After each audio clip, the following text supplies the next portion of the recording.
And the bigger the computer, the more clear and the more levels of detail of the system we can look at. And this has a lot of practical significance. There are about 120 million large components and a lot more small components. And we pretty much know these little things down here, little green things, are actually water molecules. And here's a protein being made, and this is a simulation of a protein being made that has a few million atoms in it, where every atom is being simulated, and every interaction of every atom with every other atom, and at femtosecond scales.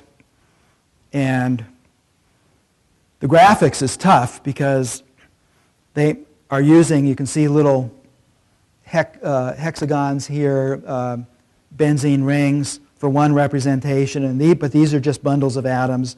And then here are some of the atoms they're interested in. They show them in that form. And so we're actually understanding both important kinds of chemistry, but also how life actually works by making models ever more in accord with the observations that we can actually make. And of course, we have the current climate controversy, and the gap right now between a really good climate model and a great climate model is the difficulty of simulating just about every cloud that can float in the atmosphere. Just think about having the ephemeral nature of clouds, but in fact, really understanding about how much heat the Earth is losing and gaining has to do with that. But assumptions can be played with. Here's a super typhoon going in Southeast Asia. That one happens to be generated by just letting the ocean warm up 2 more degrees. You may know that hurricanes and typhoons are generated primarily by differences in temperature between the water and the water layers and the atmosphere. So just slight differences here can actually lead to things that are about factors of 10 to factors of 100 worse than we've seen before. So all of those things are kind of grist for our mill. Back to the hairball again. Now, one of the things that Mitchell Resnick is back there. He and I have been friends and colleagues for 1,000 years. Both of us were influenced heavily by Seymour. And one of the things that's cool here is you can apply the same process to human-made artifacts because they exhibit phenomena too. So here's a rope bridge. It's phenomenon. I can make a model of it, a t-shirt of how suspension bridges work. I can ask these questions. And what's cool is because this is about man-made stuff, I can now take my theory of these things and use it to design even bigger and better suspension bridge. So this is the largest suspension bridge in the world. It's in Japan. And just to give you an idea of how large it is, that's the Empire State Building and the Great Pyramid. So this is one of the great engineering feats of the world. It's almost 2 miles long between its 2 main spans or so. Lovely stuff. If you like engineering, which I do. But here's something more important and more germane to this talk, and that is we can look at social systems. How did Nazi Germany happen? How did the Greeks think about governments? How have all of these things happened in history? And we can write things about it. So the Republic of Plato is both a commentary on different forms of governance back around 400 BC, but it's also a theory of how you might do a better form of this. So it's very analogous to trying to come up with a better bridge design. And in fact, the notion of a republic and the difficulties that a republic have, plus its benefits, were used heavily in the design of our country. Our country was invented just like that big suspension bridge. And I'm not sure whether you've ever had a teacher say that in American history in high school. I doubt it, because they have no idea what was actually done to make the United States or to make one of these constitutional republics. But in computing terms, it's to make an operating system that can run for hundreds of years with parts that don't cooperate very well and are full of errors, and still the whole thing continues to run. It never crashes. It's one of the great feats of all time.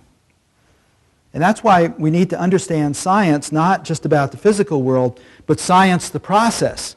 Science the process is the best thing we've ever come up with to get around with what's wrong with our brains.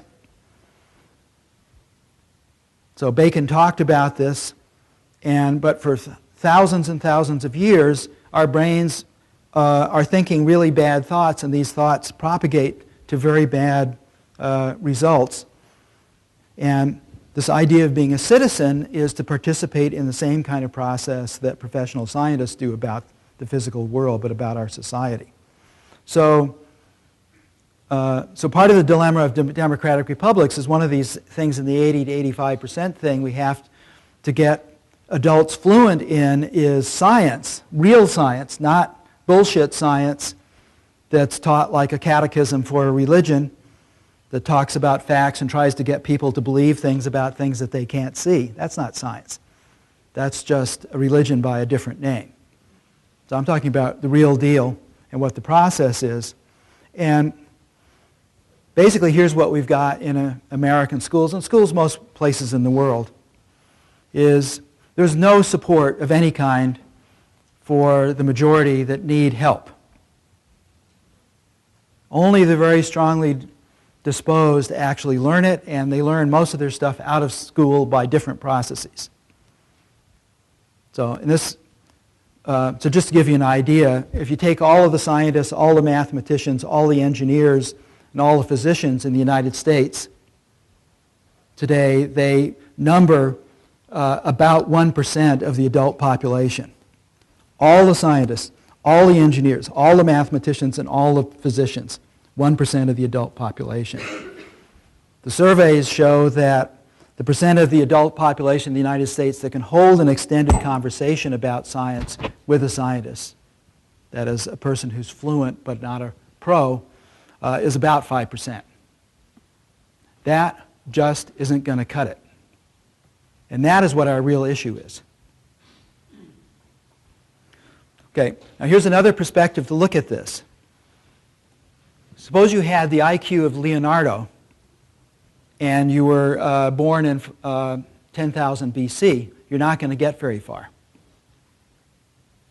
You might outsmart everybody before they burn you at the stake. But basically, you're not going to get very far because sheer thinking power doesn't work. Henry Ford was nowhere near Leonardo, but he happened to be born into the right century, and so he was able to do what Leonardo couldn't do, which is to make vehicles that could actually run under their own power. And Henry Ford was made possible because of a change in outlook of a person like Newton. So Newton is the unusual one. He was born into one world, and when he died, it was a completely different world, the most different, biggest change in human history. And Einstein, in his own way, did this not so long ago. So if we take a look at how people think about this stuff, Hadamard's book about how the top 100 people do their thing, including Einstein. Einstein said in his deposition that he had certain signs and clear things. He had visual, he had muscular things. He didn't use symbols. He didn't use the things we're taught in school to do his thinking. He used them to write the things down. But he had his ideas through other means, the same kind of means that children use. So that's what was involved in doing his work. And if you look at Jerry Brunner's way of looking at Piaget's ideas, we have this idea that we have multiple ways of knowing and learning, and some of them are best done at early ages than others. Some of them are used to build the others.